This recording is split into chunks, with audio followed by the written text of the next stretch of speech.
I'm going to be heading down to Corrales, New Mexico this afternoon to give a retreat for the next few days until next week. But I was reading a wonderful poem this morning from Love Poems from God, put together by Daniel Ladinsky, or Ladinsky, depending on whatever one's the right way to pronounce it. And so I thought I would share a poem from Meister Eckhart. How then can we argue? Having lunch in a field one day, I troubled an ant with a question. I asked of him humbly, "Have you ever been to Paris?" And he replied, "No, but I wouldn't mind going."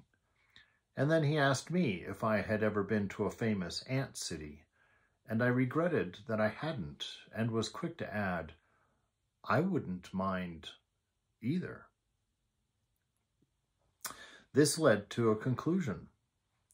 There is life that we do not know of. How aware are we of all consciousness in this universe? What percent of space is this earth in the infinite realm? What percent of time is 1 second in eternity? Less than that is our knowledge of God. How then can we ever argue about him?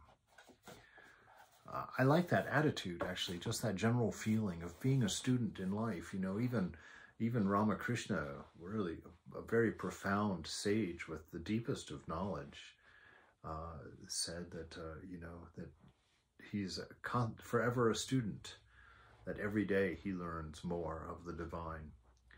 And this notion of all the infinity of the divine, the infinity of love, the infinity of being, that you encounter through spiritual life is all so vastly freeing that if you contemplate these things properly without the mind of an ego, which is always trapped, always stuck in the particular, always, so well-defined and so sure of things that it can't possibly know, that we dry up, we grow brittle as we get old. And the wonders of infinity are what keep you young, keep your mind open, to understand what you do not know and love what you do know. There's that wonderful statement by Swami Brahmananda at one point. He says that spiritual life only begins at Nirvikalpa Samadhi. And, Nirvikalpa Samadhi is that highest state that a human can actually reach in the knowledge of the truth and the knowledge of divine. And, 1 in millions actually ever has that level of realization. And yet, Swami Brahmananda is saying that spiritual life only begins at that point. And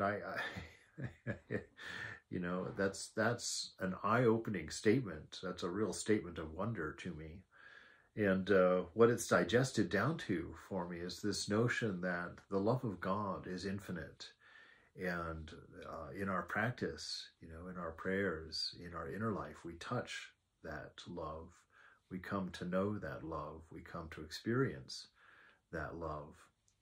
And the delight of it to me is that love and our knowledge of it and its embrace will be infinite, which means that you will fall in love anew every moment of your life, that you expose yourself to divine love, to the love of God, and that this will be forever, that you will never know all of the virtues of your lover. You will never know the depth of the real patience. You will never know the depth of the love, because you will fall into it, fall into that divine embrace forever.